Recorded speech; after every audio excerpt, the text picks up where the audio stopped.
The Food and Agriculture Organization says that almost a quarter of Sudan's population needs urgent assistance as a result of months of flooding.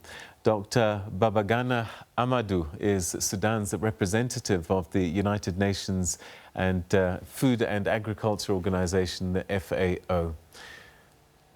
Thanks very much indeed for joining us and welcome to the program. Thank you. All right. You know, when one looks at the statistics, I mean, they're quite staggering. And this has all come about because these have been the worst floods in Sudan in 30 years. Yeah, that's right. This is an unprecedented situation. In fact, not 30 years, but according to the records, this kind of situation has not been seen for over 100 years, over a century. It has really devastated the agricultural sector in particular. Over 2.2 million hectares of cropland has been destroyed. 1.1 million metric tons of grains, especially sorghum, has been lost. About 150 people lost their lives. We have 108,000 heads of livestock lost. So yes, the devastation is very severe. As Food and Agriculture Organization of the United Nations, we carried out an assessment on the impact of the floods in 17 out of the 18 states. And the situation is very dire. Yes, it has affected the food security situation adversely. So what's the humanitarian situation that you're seeing on the ground? Yeah, I think the situation, it's quite serious. Over 10 million people are at the risk of contracting waterborne diseases, and nearly 4.5 million at the risk of contracting vector-borne diseases. So we are now trying to see the form of support that we can provide to these very severely affected people. We have been to all the areas, especially the Blue Nile State, River Nile State, Khartoum State, and some parts of Kordofan, Sinar State, where we really had open discussion with the affected communities. And according to our estimates, we need about $70 million to restore normalcy to the affected areas. You know, with floods, there's other problems that come with it, apart from just food, and that's waterborne diseases and things like that. Is this something that you're having to deal with on top of trying to help those that have been displaced and those that have no food?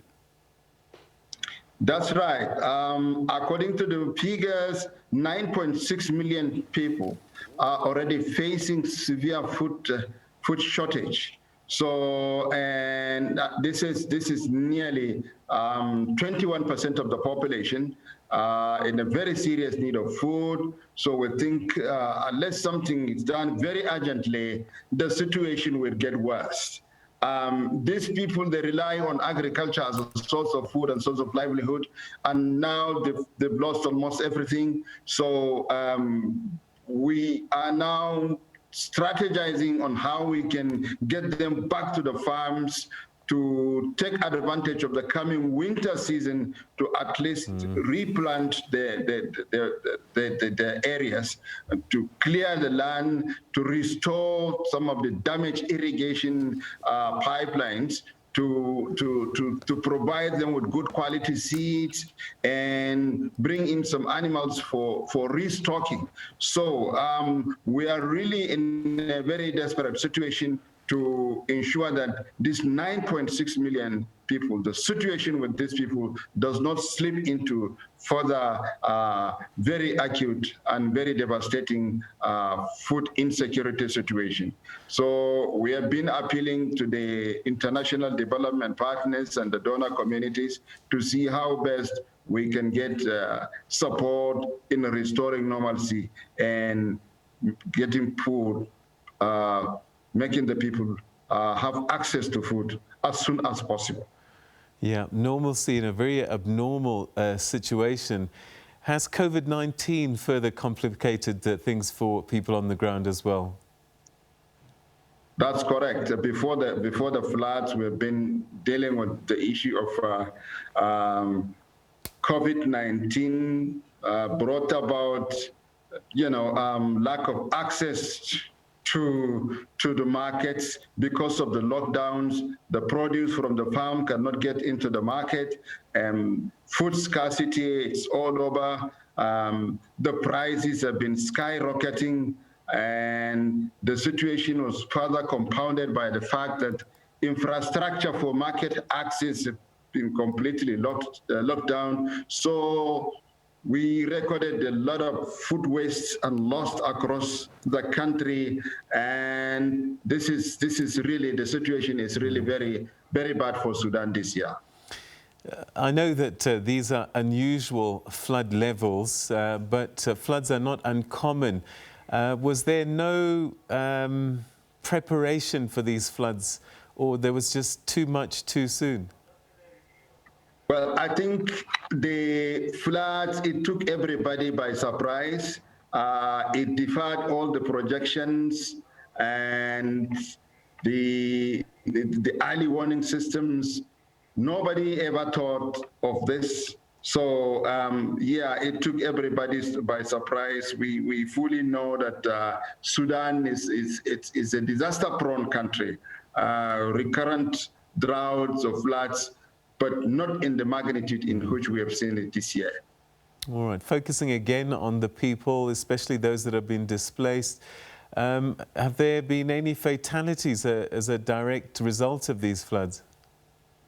Yeah, I think according to the records, we have about 150 people have lost their lives.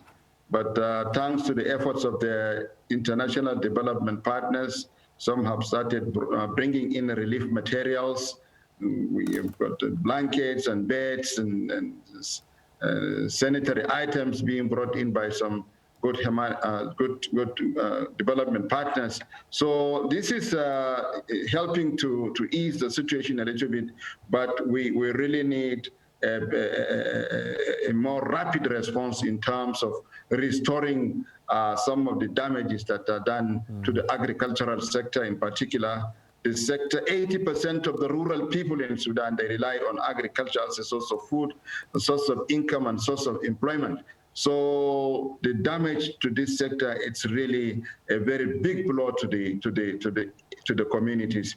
We have, according to our estimates, according to our survey, the assessment, the rapid assessment, we covered 80 localities in 15 states, and we have seen that the food insecurity situation has really deteriorated in these areas, and we need a very rapid response from the international development partners. Again, with lots of rains and floods, roads tend to get washed away and parts become inaccessible. Are you finding it difficult to reach everybody? That's right. It was quite difficult, and we had to charter planes to get access to those areas. Some of these areas have been cut off, the roads have been washed away, the infrastructure for water control especially has been damaged severely. The houses have been destroyed, schools and hospitals affected. So really, it's a very, very dire situation. But we are hoping that in the next couple of months or weeks, we will get a positive response from international development partners. The situation is such that the Sudan government alone cannot handle this. Already, as you're aware, we have got socio-political situation, and this is compounded by the COVID-19 pandemic. We also have serious threats from the desert locust infestation. So these are really very serious blows to the impact of these shocks. I think are very severe, especially in the rural areas. So we need to join hands. We need to mobilize resources to restore normalcy to those areas. What are the forecasters saying about the weather going forward? Is there still rains predicted? Well, according to what we have been told by the weather people, I think the situation will be calm for the next couple of months.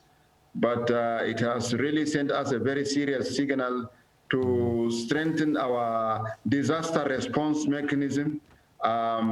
Sudan being a disaster-prone country, we should put mechanisms in place.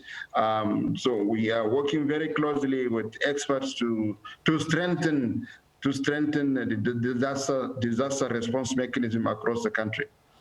Is South Sudan affected as well?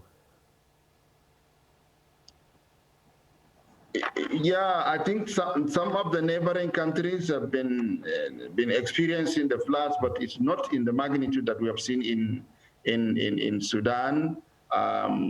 We have been dealing with the issue of disaster caused by the desert locust infestation in the neighboring countries, and we are currently at the very high alert in case of invasion from any of those countries, so that we can prevent the situation from deteriorating further.